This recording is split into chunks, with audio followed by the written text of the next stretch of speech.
네, 교재 14페이지 음양오행이 나와 있는데요. 이 음양오행이라는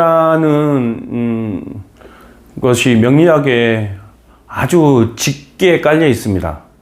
그러니까 이 음양오행은 양이 있으면 음이 있다는 이 세상의 이치에 따라서 모든 사물에는 다 음양이 존재하게 됩니다. 뭐 한 가지 예를 들자면 우리 인간들도 남자는 양일 것이고 여자는 음이 되는 거고요. 이 명리학에서도 목화는 양이 되고 금수는 음이 되고, 그리고 이 모든 사물들의 살아있는 사물들이나 이런 모든 또 태양 쪽이 있으면은 양지고 또 그 그늘이 진 곳은 음지듯이 이렇게 상반되는 기운을 음양이라고 합니다. 근데 굉장히 심오하기 때문에 이것을 과연 이 명리학을 하는데 어느 정도까지를 알아야지만이 과연 이 명리학에 접목된 음양오행을 이해할 수 있을지, 그런 부분에 대해서 막막하기만 합니다. 사실 여러분들이 듣기에는 음양과 오행이라는 기본적인 배속하고 또 뜻이 과연 무엇인지 또 어디에 접목을 하는지 그런 것들만 요점만 정리해서 할 거고요. 또 저는 제 강의에는 우리 식간 12지를 제외한 나머지는 전부 다 한글로 작성을 할 겁니다. 물론 제가 한문을 많이 알지도 못할 뿐더러, 그리고 명리학을 하는데 굳이 한문은 22자만 알면 되기 때문에 그렇습니다. 그리고 저희 교재는 한문이 섞여 있습니다만은 전부 다 한글을 옆에 해석을 해놨기 때문에 보시는데 그렇게 무리는 없으실 겁니다. 그래서 음양에 대한 어떤 기본적인 성향은 아까 서두에도 말씀드렸지만 이 목이나 화는 양에 해당하는 거고 금하고 수는 음에 해당하게 되는 겁니다. 이 음양의 이치는 이 명리학에서는 일단은 이런 정도만 알고 있으면 돼요. 그러나 천간이 있고 지지가 있습니다. 천간에는 갑을병정 무기경신 인기가 있을 것이고 지지에는 자축이면 진사오미 신수가 있습니다. 그래서 천간은 또 양이 되고 지지는 또 음이 되는데, 또 천간 중에서도 같은 목이어도 갑하고 병은 목하지만 양에 해당이 되는 거고, 똑같은 목이지만 을이나 정은 음이 되는 거죠. 그래서 여기서 또 음양이 나눠지는 겁니다. 또 지지에서도 자부터 해까지가 이렇게 있지만 여기 안에서도 또 음양이 나눠지고 있습니다. 그래서 적천수라는 우리 심오한 명리 책이 있습니다. 그 책에 보면 적천수 지지론에 양은 아주 빠른 기lum이 나타나고 음은 은근히 나타난다고 되어 있습니다. 그러니까 이 사주팔자를 분석함에 있어서 이 음양에 대한 어떤 통변에 대한 해석은 굉장히 상반되게 틀린다는 겁니다. 만약에 기운이라면 양에 해당한다면 그 기쁨이 아주 급하게 아주 빨리 나타날 것이고, 기운인데 음에 해당하는 운이라면 은근히 천천히 나타난다는 그런 뜻을 암시하고 있으며, 이 똑같은 양간이어도 양은 전진하는 기질이 있어요.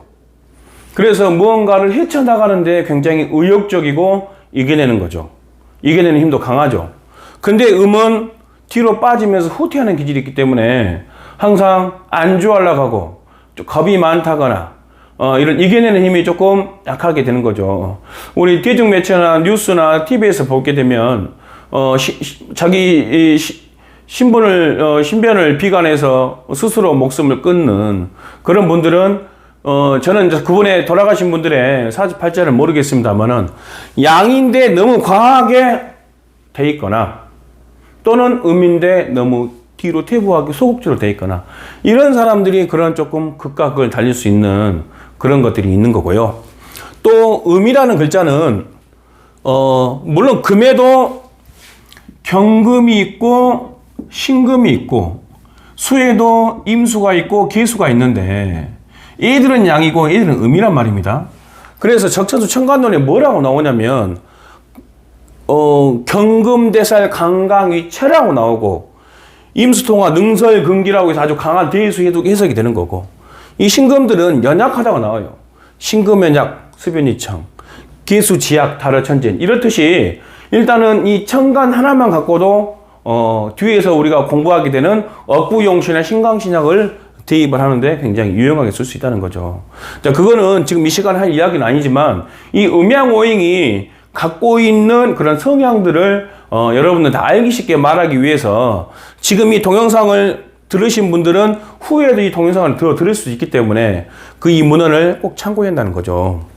그래서 이 양의 기운은 떠 있는 기운이고 이 금수같이 음의 기운은 가라앉는 기운이 되는 겁니다. 그래서 사주팔자에 이렇게 양으로만 이루어져 있다면 사람이 어쩌겠어요? 급하고 빨리 나설 나가고 이런 부딪히는데 사람들하고 부딪히는데 크게 문제가 없고 말이 먼저 앞서 행동이 앞서는 그런 사람일 것이고, 금수가 너무 강하다면 차분한 듯 같아도 은근하고 또 내면에는 우울증이 있고 그렇듯이 전진하는 속살이 약해지기 때문에, 그래서 이런 것들만 갖고도 일단 사람의 사주팔자를 보고 통분이 된다는 거죠.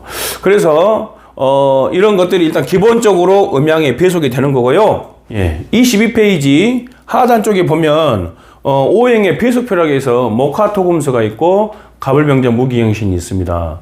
그리고 자축이면 진사오면 신유술이 있고, 이런 거의 배속표에 대해서 다시 한번 강조 한번 해보도록 하겠습니다. 네, 22페이지 하단에 보시면 이렇게 오행의 배속표가 있습니다. 그래서 목, 화, 토, 금, 수는 오행이 되는 거고, 여기 안에 갑은 양에 해당이 되는 거고 을은 음에 해당이 되듯이 앞서 설명드린 이렇게 음양이 다 나눠진다는 겁니다. 그래서 이것은 천간이 되는 거고, 이것은 지지가 되는 것이며, 이것은 숫자, 이거는 방위, 이거는 계절, 이거는 색깔이 되겠죠. 그래서 그 표에 나와 있는 그 표 중에서 23페이지 부까지 있습니다. 부. 거기까지는 외우셔야 돼요. 이 갑을이 갖고 있는 뜻이 무엇이며 병정이 갖고 있는 뜻이 무엇이며 이런 뜻들을 전부 다 여기에 해당이 되는 거죠. 그러면 이 표를 가지고 과연 어떤 통변을 하게 되냐는 것이 여러분들이 궁금해 하실 수 있습니다. 저도 그랬으니까요. 예를 들어서 내 팔자에 화가 필요하다면 화가 내 팔자에 있으면 좋겠죠. 근데 없으신 분들이 대부분 있어요. 가령 지지에만 있다거나, 내 팔자에 병화가 필요한데 지지에 이렇게 오화만 있다거나, 또는 이 병화가 있는데 그 통근처 뿌리가 약하다거나, 과연 이런 통변들을 일단은 팔자를 보고 과연 필요한 게 뭔지는 복합적인 게 많이 들어가야 돼요. 그렇기 때문에 이 시간은 용신을 논하는 시간이 아니기 때문에 용신이랑 팔자에 포인트를 주는 건데 그걸 논하는 시간이 아니고 여기에 배속되는 것을 말해드리고 있는 겁니다. 그래서 만약에 내가 태양이 필요하다면 남쪽으로 가라고, 우리가 이사를 가려면 남쪽으로 가십시오라고 조언을 하는 거고요. 그리고 과연 내가 필요한 숫자가 화가 필요하다면 2하고 7을 사용해라 하는 거겠죠. 그래서 핸드폰 번호를 뭐 2하고 7을 쓴다거나 또는 비밀번호를 이렇게 한다거나 뭐 이런 것들이 이런 명리 이 표에 나와 있는 그런 것들이 되는 겁니다. 그래서 이제 여러분들께서 이런 것들을 보고 우리가 거기다 접목을 하는 건데요. 이 목은 천간에는 갑을이 있고 지지는 인묘가 있으며 숫자는 38이고 방위는 동쪽이며 계절은 봄을 뜻하며 색깔은 청색을 뜻합니다. 그러니까 이 화는 똑같은 해상이 되면서 적색이 포함이 되니까 옷을 붉은색을 입으라거나 또는 붉은색이 보호색이라고 우리가 말해 줄 수 있는 겁니다. 이 토도 마찬가지로 천간에는 무토와 기토가 있지만 지지에는 진미, 술축이 있습니다. 이렇게. 그래서 얘들은 중앙에 있는 거예요. 중앙에. 그러니까 목화는 양이라고 말했고 금수는 음이지만 이 토는 이 음양을 조절하는 조절신이에요. 그러나 뒤에서 이제 12운성을 배우게 되는데 거기에서는 이 화토가 같이 공존하기 때문에 같은 뜻이 많이 들어가게 되는 겁니다. 그렇지만 여기 배속에서는 각각 분리가 되어 있으니까요. 나중에 통변할 때는 화토를 같이 보긴 하지만 이렇게 배속표는 각각 나눠서 봐야 한다는 겁니다.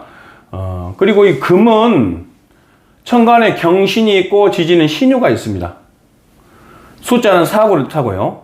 서쪽이고 가을이며 흰색을 뜻합니다. 수는 천간엔 인계수가 있고 지지에는 해수 자수가 있습니다. 숫자 16이 있고 북쪽 방이며 계절은 겨울을 뜻하고 있으며 숫자는 검정색이죠. 그러니까 내 팔자에 가령 물이 희신이라 한다면 또는 용신이라 한다면 이 용어는 거의 비슷한 맥락이지만 그렇지만 여러분들 알기 쉽게 이 두 가지를 희용신이라고 합니다. 그랬을 때에는 북쪽으로 가서 사십시오. 또는 집 방위를 북쪽에 쓰십시오. 옷을 검정색을 입으십시오. 라고 뒤에 있다가 그런 손님들한테 또는 내 가족들한테 또는 나한테 그렇게 통용한다는 거죠. 그래서 23페이지 위에 보면은 인의 신이 지라고 목으로 태어난 사람들이 어질린자, 어진 마음이 있고요. 화로 태어난 사람들이 예의 범절, 토로 태어난 사람들이 믿을 신자, 금으로 태어난 사람들이 의리를 중요시하는 사람들이고 수로 태어난 사람들이 머리 지략을 굉장히 지혜를 굉장히 탐독한다는 거죠. 그래서 일단 여기에서도 통변들이 굉장히 많이 나와요 지금. 그렇죠. 목화로 태어나면 급하다거나 뻗어나간 성질이 있다거나 양으로 태어났으면 뻗어나가는 기운이 있다거나 음으로 태어나면 뒤로 튀어 이런 것들이 전부 다 통변의 일환이 되는 겁니다. 그래서 사주팔자를 봤을 때 과연 어떤 일간으로 태어났는지 그 다음에 몇 월에 태어났는지가 그 팔자의 어떤 여러 가지를 성립할 수 있는 굉장히 중요한 자리가 된다는 거죠. 아무쪼록 이런 부분들을 전부 다 여러분들께서 다 외우는 방법밖에 없어요. 외워서 내 거를 만들어야지만이 이 사주팔자를 봤을 때 딱 거기에다가 접목을 시킬 수 있다는 거죠. 이 내용들이 전부 다 이 사주팔자는 사주팔자 생년월일을 입수하게 되면 그 사람 사주를 뽑게 되는데요. 사주를 뽑아서 바로 봄과 동시에 뭘로 태어났으며 어떤 기운이 강하고 이런 것들을 이렇게 우리가 하나하나씩 하기에는 너무 손님들은 기다려주지 않습니다. 물론 내 거 사주팔자를 공부하는 데에는 크게 천천히 뭐 하루 이틀 걸려도 상관없겠지만 만약 상담을 목적으로 하신다면은 사주팔자를 보고 바로 이렇게 알 수 있는 그런 현명한 지식이 필요하겠죠. 네, 오늘 뭐 첫 시간이었고 제가 여러분들께 지금 D 시간부터 계속 형충, 해압 또는 뭐 삼합, 지합, 12운성, 신살 또 뭐 신강, 신약, 격국용신, 자평진전 또 뒤에는 더 고급 단계에는 더 많은 어떤 학설들이 많이 있겠지만 최선을 다해서 여러분들한테 많은 지식을 전달할 수 있도록 노력하도록 하겠습니다. 오늘 첫 시간 강의 마치고요. 다음 시간에 다음 과제로 찾아오도록 하겠습니다. 감사합니다.